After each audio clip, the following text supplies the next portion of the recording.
Hi, I'm Rob, and thanks for discovering season 1 of Two Bi Guys. We hope you enjoy it. So, in season 1, we recorded everything in person. It was pre pandemic, and we used professional sound booths. And as you'll hear, the audio quality is pretty great, but it was also very complicated and expensive. And when the pandemic hit, those booths became impossible. So, in season 2, we tried recording interviews locally while chatting on Zoom, which kind of worked, but the audio quality was spotty. Sometimes people made manual mistakes with the recording. It was a huge hassle for me to receive the files, convert the formats, compile the audio, edit by hand. I knew I needed a better solution if I was going to continue the podcast. And Zencaster was that solution. The thing that was most important to me, knowing how the process works, is that the audio gets recorded locally, not over the internet like Zoom does. When you get up to seasons 3 and 4, you'll hear how good the audio quality is. It rivals what you're about to hear from season 1, which was recorded in professional sound booths. And it's so much easier and cheaper. Everyone can record from home with whatever equipment they have, even just a laptop's built-in mic. And then there's the editing and post-production. I used to have to go through every track manually, reducing background noise, mixing volumes and levels, making sure my guest and I were synced. Now, Zencaster post-production takes care of all of that and delivers ready to upload files. So if you're thinking about starting your own podcast, I highly recommend Zencaster. It's easy, it's affordable, and it's very reliable, and the sound quality is great. And now if you go to zencaster.com/pricing and enter promo code 2BYGUYS, you'll get 30% off your first 3 months. That's ZENCASTR.com/pricing, promo code 2BYGUYS for 30% off your first 3 months. It's time to share your story with Zencaster.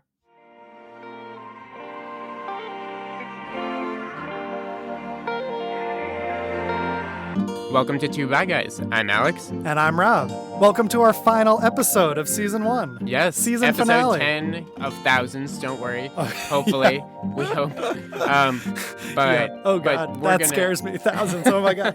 But yeah, there are thousands of things we could talk about, right? Yes, as we have learned. My point. Yeah. And today we'll just hit on a few topics I think that both Rob and I wanted to hit on this season, and we're gonna cram them in while we've got time here. Yep. And hopefully elaborate more in the future. Yeah, totally. The more you dig into fluid sexuality and masculinity and gender and intimacy and all these other things, the more you uncover and the more layers you peel back, and it's very interesting and complicated stuff. Yeah, it never ends. Yeah. And it won't ever. In 10 years, there will be a whole nother field of, conversations to be having, I'm sure. Oh my God, I wonder what we'll be talking about in 10 years. I don't know. We'll be 100% bi at that point, right? The whole world will be? Yeah. Oh, yeah. Totally. So we will be having it. This conversation will definitely be different. We'll have to teach our kids what straightness was. Oh, yeah. That will be nice. So, like we said, we're going to do 3 topics. We're going to bring in a guest, actually, Eric Levin, to talk a little bit about bi men or men exploring sex with men while being in marriages, and some challenges with that. We're also going to talk about some bi representation in the media. My favorite topic. We've seen, yes, that Rob is very prepared for. I wouldn't say that. Well, I'm very just excited. Qualified for it. Qualified, excited. Yes. But yeah, I want to talk about some TV shows and maybe some other kinds of media that are exploring bisexuality and, when that works and why, and when that doesn't work so well. Yeah. But for right now, we're going to touch on one of my favorite topics that I think has been a little overlooked in 9 episodes so far. And it hits close to home as somebody who does identify with us. But we're going to talk about the asexuality spectrum as it compares and engages with the bi spectrum. Yeah. And as somebody who, I don't identify as ace, but I identify as demisexual and at times gray asexual. Cool. This isn't really an area that I knew much about. I really only learned that asexuality is a thing and is a spectrum as I started entering the queer community and learning about my bisexuality. So interestingly, they're tied in some ways, but I don't really understand the ways that they're tied. I don't fully understand the spectrum. So I'm curious to hear from you. And maybe let's start with I know we discussed this briefly in our second episode, giving a sort of definition of asexuality, but let's sort of go back to that and start there. And then I'm curious, where do you fall on this spectrum, and How is your identity connected to asexuality? I'm not at that extreme end of the spectrum, in other words. I'm not Okay. at that end of the spectrum, but I'm definitely in there, and it's a fluid nature to that spectrum too. Uh-huh. But yeah, to kind of quickly define what asexuality is, Please. generally speaking, it's been understood to be it's a lack of sexual attraction to people. It is opened up to a much more nuanced understanding as time goes on, where we now can incorporate folks who experience demisexuality, for example, as I mentioned, and as I very much so identify with, where you need some kind of emotional attraction, romantic attraction, in order to kind of see that sexual attraction develop in yourself. There's also gray A, as I mentioned before. Gray A is really just you're sort of asexual, but you're on the spectrum. You're kind of in there where you have less sexual attraction than is average than you are expected to in this world, Uh-huh. but you still have some, like it's still a factor in your life. I don't know where I identify on this spectrum. I like sex and I feel pretty sexual in a lot of situations, but what's the difference between just feeling sexual in certain situations and not others versus actually identifying on this asexual spectrum? Yeah. Well, and I think there's so much nuance to and individuality to this Mm-hmm. conversation. I can really only speak for myself when I say that, like, I enter spaces where there are objectively fit and conventionally attractive people, and I will not be attracted to any of them. It takes engagement. Like, for me, demisexuality is the reason I identify as on the ace spectrum. Uh-huh. Other folks, maybe they've just found one or two individuals in their life that they find sexually attractive, and for them, it feels worth qualifying that as asexual. So to the latter part of your question, you were asking kind of about how this ace identity is related to my bi identity. Yeah. And I think inherent in both actually is a lot of common struggle. And I think both are defying the binary, essentially. But in this day and age, we have a monosexual assumption of people, and it's that monosexual assumption that is being defied by both, right? Yeah. Because implicit in monosexuality is that you're having sex with people and that you're experiencing sex in kind of a stereotypical way, a Right. traditional way, right? Right. People assume everyone to be sexual. Exactly. So not even on both ends of that spectrum, but on everyone is assumed to be on one end of that spectrum. Yeah, completely. Kinsey came along and created a spectrum of sexuality that is now commonly understood, where being gay, homosexuality is not defying that anymore. Right. And what's not understood yet is that sexuality spectrum, that asexuality spectrum, from hypersexual to asexual, if you want to define it that way, is very erased. And I have identified myself as asexual for a brief amount of time. For about a year of my life, I identified that way. Did you have to come out as asexual? Yeah, I mean, to some people, I never did a full coming out of that because I didn't know how. Nobody told me how you come out as asexual, basically. There's not many examples of that. No, not at all. And also, like, I think to some extent, because the extreme of asexuality is not as common as the spectrum that kind of leads up to it. Right. It's almost like if you came out as somewhere in that gray area in the middle, like relating that to coming out as bisexual, I would imagine people might have the reaction I sort of had at the beginning of this, where it's like, okay, like, so you're not very sexual, you're a little less, like, why is that important? Well, and I think, for example, like most of my relationships are with men. So why did I need to come out as bi, right? If I was just going to like go sleep with men. And like easy answer there because like I will still sleep with women continuously. And because it's a part of who you are that you don't want to be erased and invisible. Exactly. But I also think that it's much more easily overlooked to this asexual spectrum because it's about something that isn't happening as much. By no means do I like walk into a bar, walk into a date even necessarily coming out as that. I do make sure that's a core part of the conversation when I'm like engaging in anything with somebody, but I can also hook up and not ever mention that to somebody, for example. I say hook up because like, yes, I'm on the asexual spectrum, but like I will still hook up. Like it's not about an inability for anything. It's not about like an incapacity for. It's just about a different experience that, for example, this leads to me going to, it was like a jockstrap party technically, but it was basically like a sex party the other day. And I was so not into anything I was seeing. Like not one person except for the person I was with was I into in the entire space. like nothing was changing that. That wasn't just like anxiety taking away from that. That was just like, this is not like Turning you there's on. with only the physical, there was just like nothing Yeah. to grasp onto because nobody was talking. Nobody was like, there was no other connection happening other than the sexual Which you is know, just based on how people look, essentially, right? yeah. Like their Well, and appearance. yeah. Asexuality spectrum actually sort of highlights how reductive we look at relationships in many ways and how it's all about sex in terms Yeah. of how it's discussed often. Exactly. Is asexuality like specifically about sexual intercourse or being turned on, or like, because you mentioned hooking up? Yeah, I think experiences can be different. Like for me personally, like it does come down to literal, like that attraction, that moment of attraction, like where I can still have sex with somebody if I'm not that attracted to them. Like there can be other things that can turn me on in order to make that work, just like logistically. Uh-huh. But, you know, what I've found is like in short, had situations where I'm very much so like having sex with somebody and entirely somewhere else mentally. Which sounds like damaging, like to some folks, and it sounds like you're dissociating because something is, but it's not necessarily that either, for me personally. It's not on the bad, harmful side of the spectrum. No. It's just like a neutral attitude about Yeah. it. You mentioned that some of the challenges between being bi and being on the A spectrum are similar. Is there overlap among those spectrums, like among the people that Yeah. are involved or among the feelings or causes behind those identities? What's the overlap? Because I'm bi, I'm just assumed to be hypersexual, like because that is the bi assumption. When I come out as bisexual, right, then somebody says like, oh, like how many women have you slept with or something, or like threesome, right? Like all of those questions that we get, like they're so separated from my reality that it overwrites the fact that there are so many bi people who are on that ace spectrum too. Early on when I was kind of getting familiar with this part of myself, I was really confused if maybe I wasn't actually bi at all. Because what's the difference really between being attracted to any and all genders and no genders? It was hazy in the moment. Like because all I knew is that my relationships with all genders were the same.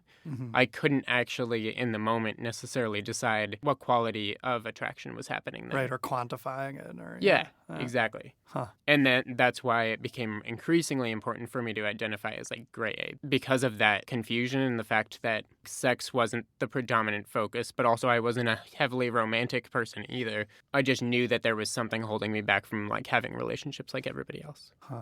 Is the romantic spectrum different than sexuality? Like, I know there's aromantic people too. I mean, not to generalize, but do asexual people still want relationships and just not sex? Or do some just want to be alone? Yeah, well, and I think all of the above exists, right? Like, I know a lot of ace folks who are looking for relationships purely romantic or which maybe they have like more minimal amount of sex in, right? Like whatever is comfortable for those folks. But there are ace folks who have romantic relationships and therefore are not aromantic at all.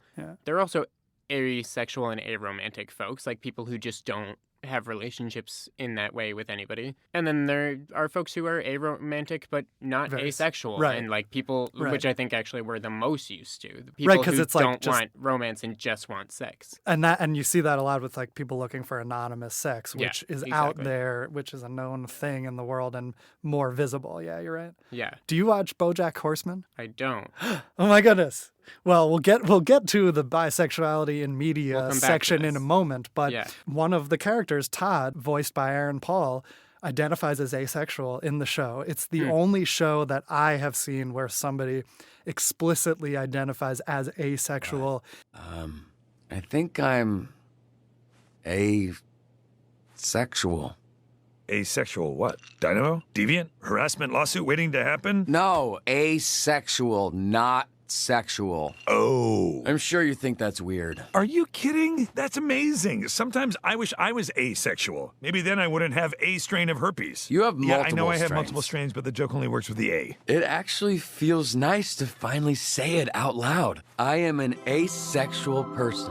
I am asexual. That's great. And it's not just a one-off thing. It's actually built into the storylines. And Yeah. there's a whole storyline about him creating an asexual dating app. And what was interesting about that, and instructive, I think, was that people assume asexual people don't want to have relationships and don't want to date. And this show pushed back against that and showed that this character wanted connections and wanted Yeah. romantic connections and emotional Yeah. connections, but just was not interested in sex with that person. Yeah. What you're capturing is a very similar struggle to the bi struggle. We're both getting so little coverage Yeah. that like we're getting pushed into boxes that are extreme. Yeah. We do need more visibility for all this stuff, bisexuality, but asexuality even more so because it is incredibly invisible. Yeah. And also harder to understand right now. Well, hopefully you have aided people's understanding in this moment, and we will continue this discussion hopefully next season. Yeah.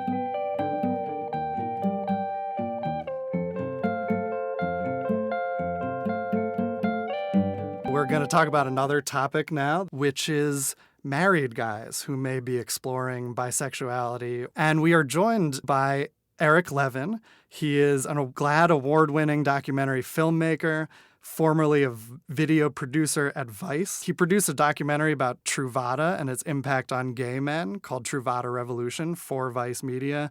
Most recently, he made an LGBTQ history documentary called Stanley Stellar, Here for This Reason, which premiered at Tribeca and is currently live on Huffington Post. He's working on a project that's about this topic we're going to discuss. So welcome, Eric. Thank you for having me. It's really good to be here. Great to have you. Thank you. So why don't we start by, I'd like to ask you how you identify on any spectrums you like to identify on, and then let's get right into, tell us a little bit about this project you're developing and where it's at. Sure. I identify as a 38-year-old gay male, he, him, and been living in New York City for 15 years. And yeah, I'm embarking on my next biggest project. I found your podcast and reached out, and I thought that we might make for a great conversation. Cool. Awesome. So the project is in like early development, I guess, right? That's right. I'm just assembling all the pieces to get certain things in order for this to become hopefully a full-scale documentary about the topic of men who are married to women who are having sex with men and how the culture and stigma of homosexuality and bisexuality promote an inflexibility within male sexuality. Very cool. It's like, I mean, none of us here are married, but it is a hot topic that, and I've met a bunch of guys who are married and exploring their sexuality in Bi Request and in other places, and I think it's like uniquely challenging. Yeah, it's that ever-looming question of, is a bi man even still bi if he's married? And talking about how that sexuality is more difficult for, a married person. And how do you explore it? Like, what if you didn't realize it till you got married, and how do you explore? I also feel as though gay men have a certain access and a kind of a shorthand knowledge into how many men are actually having sex with men that are in heterosexual marriages that the rest of the world isn't necessarily privy to, either online or within their sexual experiences. We kind of have this kind of backdoor entry point to all this information, and it's through that information that it's inspired me to make this documentary. Cool. Yeah, and I know a little bit of what you mean already, because like when I started getting on Grindr, I found straight guys on there, married guys on there, like more than you would think. And I started talking to these guys where like in my life before that, who would have known? How would you know? So can you tell us a little more about that, like your experiences actually meeting and talking to these people? Sure. So, just to say up front, the intent of making this documentary is not to expose that there is a world of men who are cheating or being unfaithful to their spouses, but more so to shine a light on how our dealings and stigma of sexuality encourage this kind of anonymous, closeted behavior, which for all intents and purposes is healthy just as long as you feel it's healthy, but is going on to what I would consider a rampant level. So it's really to shine a light on how we treat bisexuality and homosexuality or same-sex attraction within men that I feel like is a true preventative to actual self-expression. The way that I've come upon this is that I came out publicly at 19 years old, but I had America Online ever since I was 14, 15 years old. And I think that that's how a lot of people within my age came out or became to know themselves through the gay world. Chat rooms. Chat rooms, all of these things. Yeah. And I would see online that people would post themselves as married or as bi or MWM or MBM and facilitate sex that way. The way that I came into personal contact, I would say, is that I've always predominantly been interested in older men. And through that and through kind of being more associated with the bear community, there's a lot of opportunity to run into men who are married to women who are having sex with men that I either identify as gay and kind of trapped in their marriage, or admittedly bisexual, yet have no desire to break up their marriage. Right. Once you cross gender lines, it seems to create this whole new dynamic. But why is that? Right. I mean, I think there are so many things that I've experienced in my life from both the gay side and the heterosexual side that keep these men who are having sex with men that might be in heterosexual relationships right in their position. And I remember being in high school, we had a friend who got drunk at a party and, made out with another guy. That story followed him for years. Right. And it didn't necessarily dictate his sexuality, but men doing anything with another guy immediately connotates into our society as gay. Whether you kissed a guy or you had full-blown sex, the opportunity that you have to walk back to the middle point of heterosexuality from that experience is incredibly different and also deeply unfair.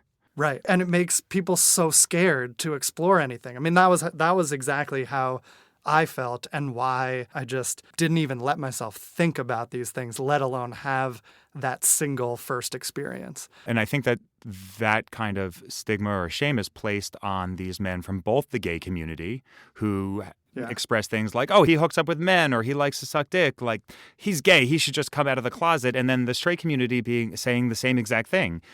So there really is no middle ground, which I can't imagine having been knocked around by both sides of the coin. Yeah. And I can only imagine that it's a pretty isolating experience. Yeah, because what you're kind of capturing here is the idea that everybody's assumed to be in that first category, right? In that gay trapped in a marriage. So, I'm intrigued, how does that other category of men who are very clearly still devoted to their wives but trying to open up that box that they're trapped in, how do those folks' experiences differ? Within the first category, there are a lot of men who married too soon and found out too late, or married in hopes that marriage would cure them of this phase that they were going through. Yeah, of course.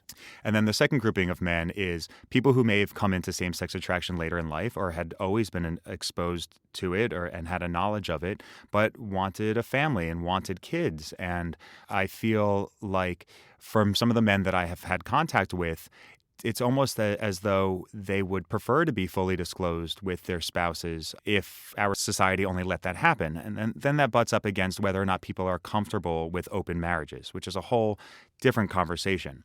So what this really has to do with is, one, the concept of monogamy, the contract of marriage, and also expression. I hope to find, and hopefully by doing a podcast like this, I hope to find a couple whose female spouse totally encourages their husband's open sexuality, that they understand that their husband is attracted to men, wants to have sex with men, but can confidently maintain that marriage. Because certainly we see it time and again, if not totally supported and celebrated, by straight men whose female spouses are encouraged to go into certain forms of bisexuality, have sex with other women, and I don't think that's the same for men. I think I met a couple people who have come out to their wives and it's been okay and their wives have been accepting. It could be a range from like reluctantly accepting it versus enthusiastically accepting it, which makes a big difference. But I've also met other guys who are terrified to come out to their wives and have not yet done so.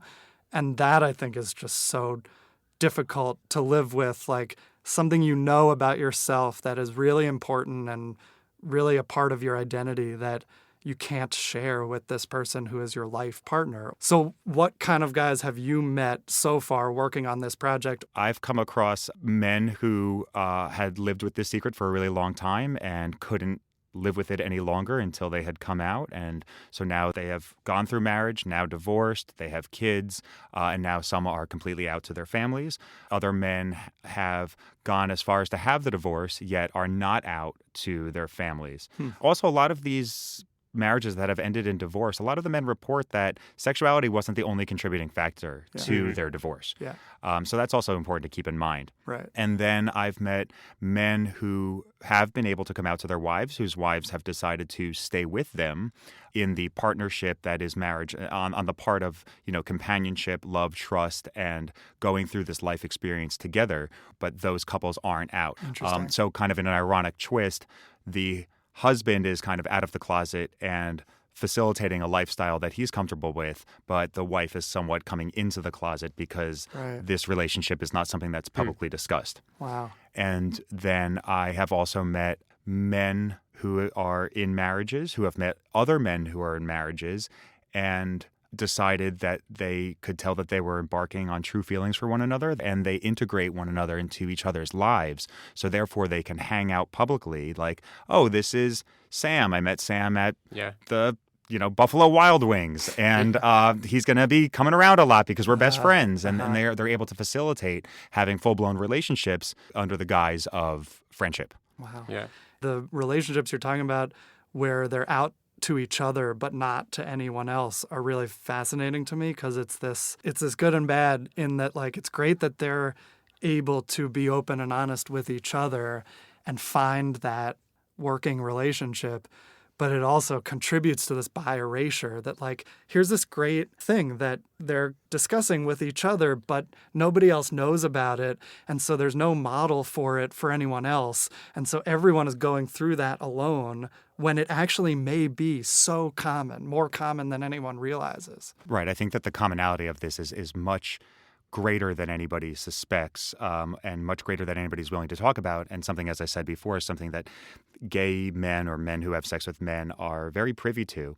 So you mentioned monogamy and non-monogamy and how that's all related. And I think it really is central, especially if you have not yet had a chance to explore a fluid sexuality before you got married. How have you seen people negotiate within those marriages? Our entire concept of marriage isn't what we see. There are straight men and women having sex outside of their marriages to a huge degree, and there are men who are within this situation of having same-sex attraction that are doing the same thing.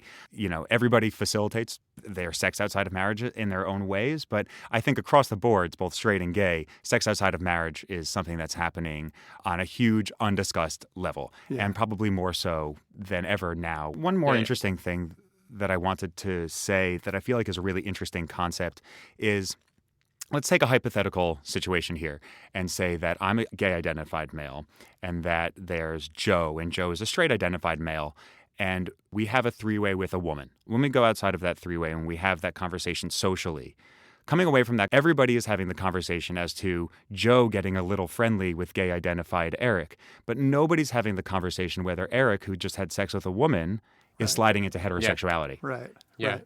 And I think that's actually real, because I know a lot that there are so many people who are homo-flexible, or at least gay-identified, and kind of exploring more bi territory. And, like, that can so easily be erased. And I feel with the gay perspective, I think that the trauma and the stress of realizing you have same-sex attraction within our culture is so significant that for us to identify as having same-sex attraction becomes the struggle. And because of that struggle, and the fact that we've crossed this line and gone away from it almost means that we can never go back to consider maybe being bi ourselves as gay-identified men. Right. That we also have the capacity of being somewhat heteroflexible. Right. That's your whole that is whole my story. whole life. Yeah. That was what you struggled with. Well, and why it's been so hard to identify as bi and actually live in a bi lifestyle since then, because I had already attached myself to a gay label at one point. Right. Exactly. Yeah. Oh, when I came out as bi, nobody questioned if I liked guys. Like, they're like, but if you come out as bi, they're going to be like, really? Do you really like women? Completely. Because, it's totally seen differently. Yeah. So thank you, Eric, for joining us. I think this is such an important topic, and we've been wanting to cover it, but it's challenging to find actual married guys who are exploring their sexuality, because it's very invisible and it's hard to be public about that, especially if you have not come to terms with it within the marriage. So if anyone is out there listening, we are interested in talking more about this next season, so please get in touch. And Eric is developing this project and looking for people to talk to interview, anyone with insight from all sides that we've been discussing today.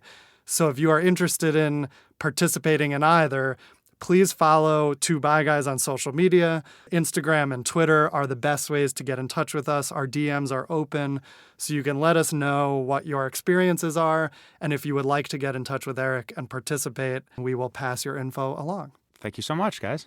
Cool. Thank you. Thanks for being here.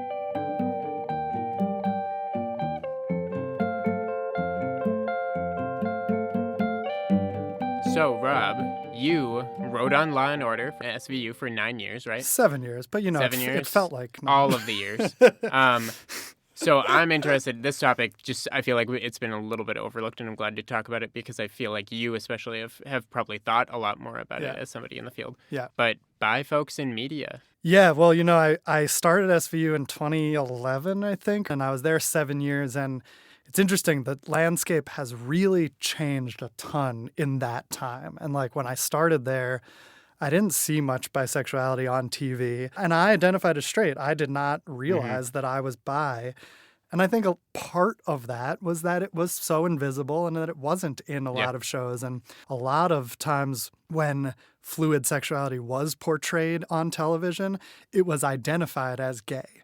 That that those characters might have existed, but they weren't labeled gay because I don't think there were actual bisexual people who were out, who were in those writers' rooms. Yeah. And I think you really need representation in writers' rooms and among producers and among actors on shows in order to both get this content through and also to get it through authentically and explain bisexuality appropriately and accurately and without all these misconceptions that a lot of people have.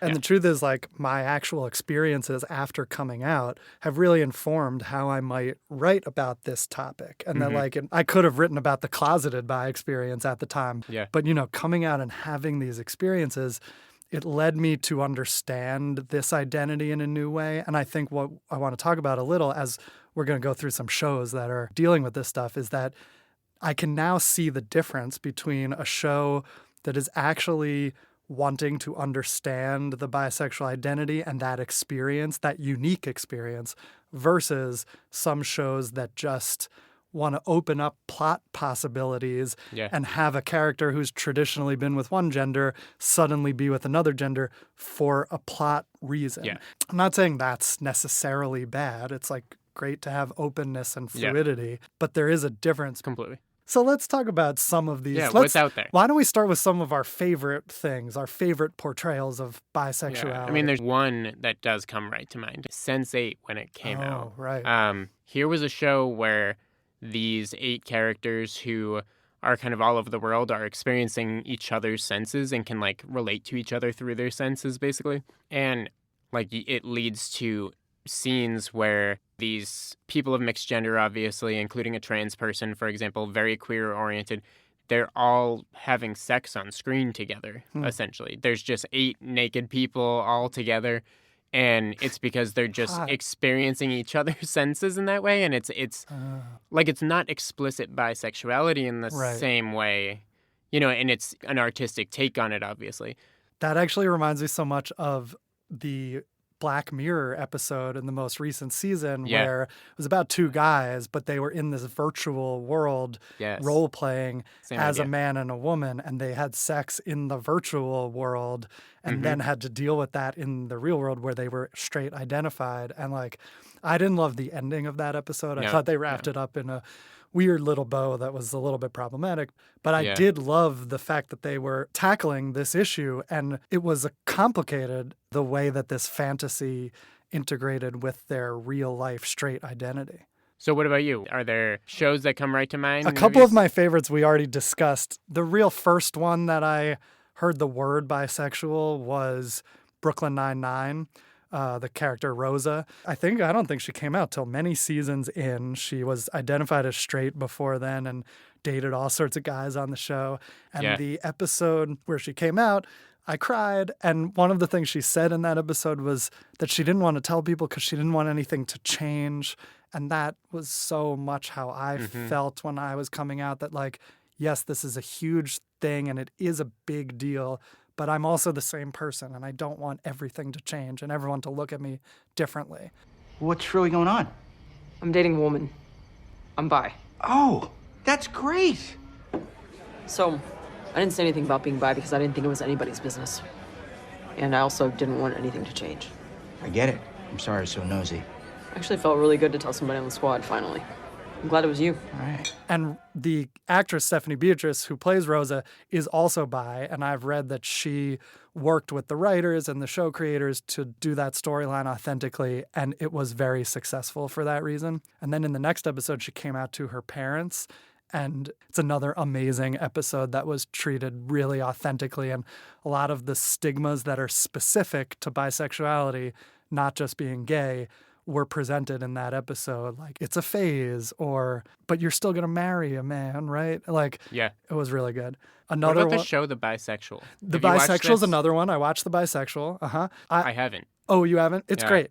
It's great. It's only 6 episodes. It's on Hulu. It's awesome. I actually met the creator of that show, Desiree Akavan, who is bisexual herself, which also makes okay. another difference, right? Like, Yes, what you were talking about before. yeah, because watching that show, it felt very, very authentic to the bi experience. And she, in the show, identified as a lesbian at the beginning, I believe, and broke up with a longtime girlfriend in the first episode, spoiler.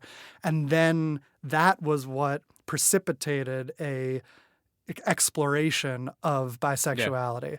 I thought it was great and such a authentic portrayal of what that experience is really like and how confusing Yeah. it is and how other people will react to it. When you have to fight for it, I think that being gay can become the biggest part of you, and that you're gay or you're straight, and one comes with an entirely different lifestyle than the other, like different clothes and different friends, and you can't do both. And I don't mean to be condescending to you. I don't know what it's like to grow up with the internet. I just get the sense that it's changing your relationship to gender and to sexuality in a really good way, but in a way that I can't relate to. I think you're making a problem where there isn't one. Transparent is another one. Yeah, that's true. Yeah, one of my favorite shows. And the younger sister identifies as bisexual, I believe. The older Or at least sister identifies as something on the something spectrum fluid. for sure. Yeah. Yeah. The older sister too, I think, because she was married to a man and then in a Yeah. relationship with a woman. Yeah. I can't But the remember if man- she used that The brother word. doesn't, right? The brother does not, interestingly. Yeah. Although he Which- reminds me a lot of myself. So I Yeah. think like if the show continued. There's a sexual frustration and journey there, but it's not a bi one necessarily. Yeah. Yeah. Yeah. Which I guess I can be only slightly irritated that it happens to be the one male character. Right. Right. But whatever. Moving on. It is what it is. And I just think that show is so great in so many ways. Yeah. In exploring queerness and in exploring gender and gender fluidity. Yeah. It's just such a great show. Did you ever watch the movie? It just hit me. The movie Alex Strangelove at all? No, I never heard of it. No. Like it was like Love Simon, but like a bi teen story, right? That's what it was framed as. Like character, he's struggling and he thinks he's bi, he's attracted to this guy. But I think at the end, if I remember correctly, he basically decides that he's gay. Or like it's implied that he's gay. And it's just like, it was like such good representation for a little bit. Yeah. And then I just remember being like torn apart by the fact that like, oh, no, he's Yeah. just gay. You know, it's Interesting. stepping stone narrative, you know. Huh. Yeah, it sucked. Interesting. And actually, I just saw Love, Simon for the first time recently, and I loved the movie. I thought it was awesome. Yeah. But it also sort of did the same thing. And there was one line I'm Yes. forgetting where the fact that he might have possibly been bisexual was Yeah. dismissed by another character very Exactly. quickly. Yeah. Whereas, like, if he had dismissed that, I might have felt more Yeah. real. But otherwise, like, maybe that's why I related to Love Simon so much because, like, Yeah. that fed into my narrative. It reminded me too, of for your myself. Yeah. experience that, like, if you express an interest or you have a crush on a guy and you're a Yeah. young person in middle school or high school, you will be pushed by people to identify Yeah. as gay. Yeah. Tell me about this guy you love. You sure? Yeah. It'll help me kill off hetero Simon in my mind. You don't have to kill him all. He's dead. Sigh. Hacking him up with a mental machete as we speak. All right. Fair enough. Ooh, you know what I want to talk about? Do you watch Big Mouth? No, but Okay. I've heard problematic things about Well, Big there was Mouth. one problematic thing, but I also think the show is doing good things for representation, and they made a mistake. And I think something we've talked about on this podcast is like, we don't want to be so afraid to make mistakes that we don't talk about this Yes. stuff. So I actually Yes. think Big Mouth Fair. is an awesome show. It's really funny. And for a couple seasons, they've had a storyline about the character Jay. So Jay is exploring his bisexuality. And at the beginning, it takes the form of he's exploring masturbation with a male pillow and a female pillow. And the pillows talk to him, and he likes both of them. Wow. Better than Brad, right? Well, it's different. I kind of like it with both of you. That's bullshit. If you say you like boy pillows and girl pillows, it means you really just like boy pillows. No, I don't know. Everybody wants me. I'm very confused. And hard again? Okay. And then, but then that goes beyond that in the next season, and he really is starting to come to terms with the bisexual identity. There was controversy in one of the later episodes where a pansexual character came to the school and basically said, I identify as pansexual because I'm not only into men and women, I'm into any gender. And the response, which I agree with, was like, hey, bisexuality is not trans exclusive. Yeah. People who identify as bisexual also can be attracted to people of any gender, not just men and women. Had you or I been in there, we would go, hey, guys, this storyline is cool, but like pan and bi mean similar things to a lot of people. And what that character is saying is kind of biphobic. And it's cool that she wants to identify as pan and she can explain that, but she should not mischaracterize bi in the process. They got a lot of heat for that on social media. The showrunner issued an apology and understood where that was coming from, which I thought was great. It's great to acknowledge that. Yeah. But I think it's brave of them to tackle this subject even if they're going to make mistakes. Yeah. Can I mention one that really frustrated me too? Yeah. Personally, the way that bisexuality was in Glee was bothersome to me because the character who was bi and who was very, very clearly presented that way throughout the whole show was Brittany, who was like the dumb blonde, and she's the one we choose to be bi. To me, that just feeds the narrative that there's something wrong with bi people. Like, why couldn't it just be like an average character who wasn't literally the dumbest one on the entire cast? Right. Well, and this, another example that's totally different, but using it as a device in the same way, which we've mentioned is House of Cards, which like was not really interested in what's the experience of bisexuality, but really used it as like a manipulative tool. For the character used it to manipulate people. Yeah. That's just like, because bi people are villains. They're murderers. They're everything. And that plays into the idea that sexuality is fixed and that anyone who is fluid is using it to manipulate people.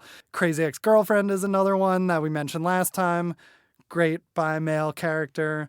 The Good Place doesn't explicitly say bi, but the main character, Eleanor, she definitely expresses a lot of interest in Tahani and finds her very attractive. But that's like in the same way that the Office has Steve Carell obsessing over this other BJ Novak, right? Right. Which is a little bi, and I actually can still appreciate.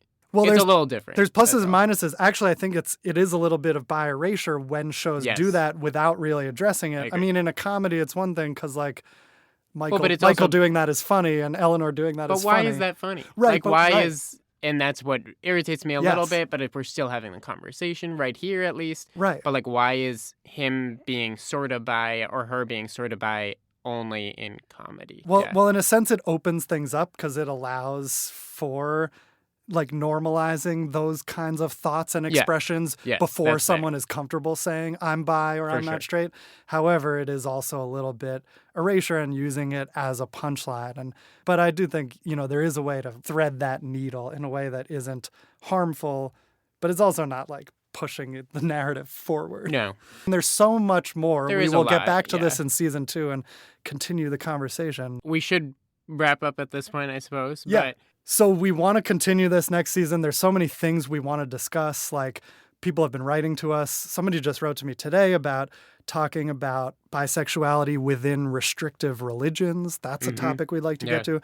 We want sort of the female perspective more. Yeah. We've gender inclusivity overall, too. Yeah. Like women, trans folks, non-binary folks, we really didn't touch on any of that. Well, bisexuality and gender nonconformity and trans identities, I think there's a lot of things that are related. They're obviously not the same thing, but I do think there's a unique understanding that bi and trans people can have a conversation to have next season. Yeah, so we want to get into that.